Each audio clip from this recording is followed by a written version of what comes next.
Um, dois, três. Trouxe também para vocês verem um ábaco tradicionalíssimo, muito conhecido no Oriente. Este aqui é o soroban, é um ábaco japonês, no qual as crianças são estimuladas a trabalharem o cálculo mental. Com essa pecinha aqui você consegue calcular equações,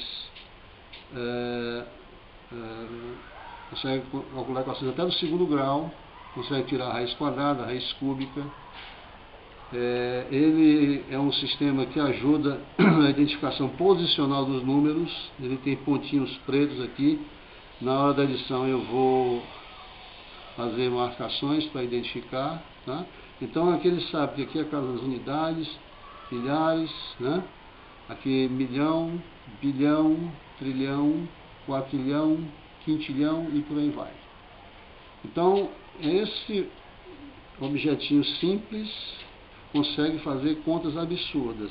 Detalhe, quando as crianças utilizam isso aqui desde a tenra infância, ao chegar na adolescência ou no final da adolescência, início da juventude, eles já estão fazendo todos esses cálculos mentalmente, sem necessitar do soroban. Existem outros modelos para chineses, né? Esse aqui, os historiadores apontam que, apesar de ser usado no Japão, a origem dele é na China. Existem os russos. Então há uma variedade, né, de ábacos do Oriente que tem a mesma finalidade e conseguem o mesmo resultado, ou seja, que o cálculo seja agilizado mentalmente numa velocidade ultra rápida. Há literaturas, né? Há literatura para o uso desse recurso, tá certo? Um dos livros mais importantes é o do professor Fukutaro Kato, né? Que era o presidente da Associação Shuzan do Brasil, e ele, nesse livro, contém toda a teoria, toda a história do soroban, né? E afirma coisas interessantes do tipo: não deverá ser a rapidez a preocupação do principiante, mas sim a perfeição. Esse é um conceito que nós deveríamos levar em consideração nas nossas aulas. Outra coisa que ele diz aqui de suma importância, que também podemos utilizar aqui no Ocidente, é o seguinte: quero aqui ressaltar que o tempo oportuno para este aprendizado é na infância e adolescência.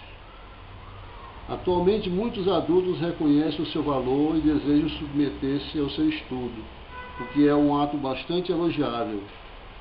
Porém, podemos dizer que implica um esforço sobrenatural, um sacrifício, não por ser difícil o seu aprendizado, mas pelas circunstâncias impostas, isto é, a falta de tempo, grande sobrecarga de responsabilidades profissionais, sociais, etc. Isso eu constato e confirmo, porque eu mesmo iniciei alguns exercícios e não consegui dar aqui minha letra, não sei se dá para ver, com as respostas de alguns exercícios, mas por conta de viagens eu tive que parar. Ele disse outra coisa importante que eu faço questão de não deixar em branco, que é o seguinte: exigir flores na primavera e frutos no outono não é exigência. É coisa normal que não implica em sacrifícios. Exigir que uma criança estude o soroban não é exigir, pois está em fase de desenvolvimento e formação. Nada para ela é demasiadamente difícil quando forem as atividades bem orientadas e dosadas. Vejam o quanto ele joga de responsabilidade em cima dos mestres, em cima dos orientadores, né? Muito embora os nossos alunos estejam sendo estimulados a terem plena independência, né? E sejam o centro do processo. Aqui nós temos algumas imagens, eu vou na edição tentar apresentar para vocês com detalhes, até para informar a questão da posicional, né? milésimos, ele calcula até milésimos, centésimos, décimos, unidade, dezena, centena, milhar, milhão, bilhão, trilhão. Muito bem?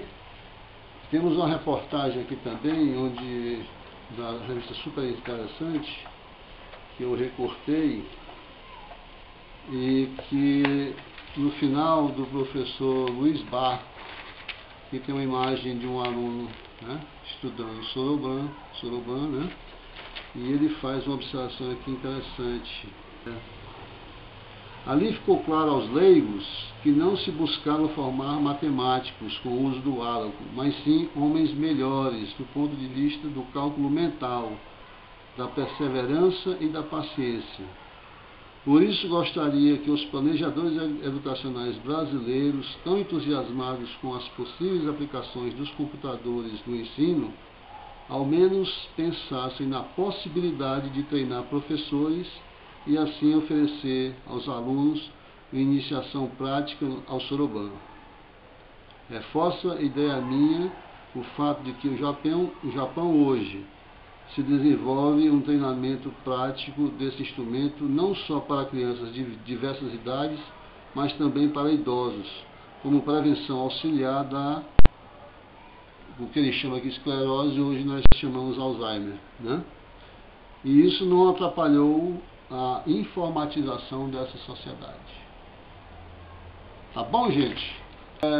Na próxima aula eu vou tentar reforçar essas ideias para vocês, apresentando uma tabuada em 3 dimensões e o uso do jogo roleta para tentar sedimentar mais ainda esses conceitos de dúzia, de quadra, etc, etc.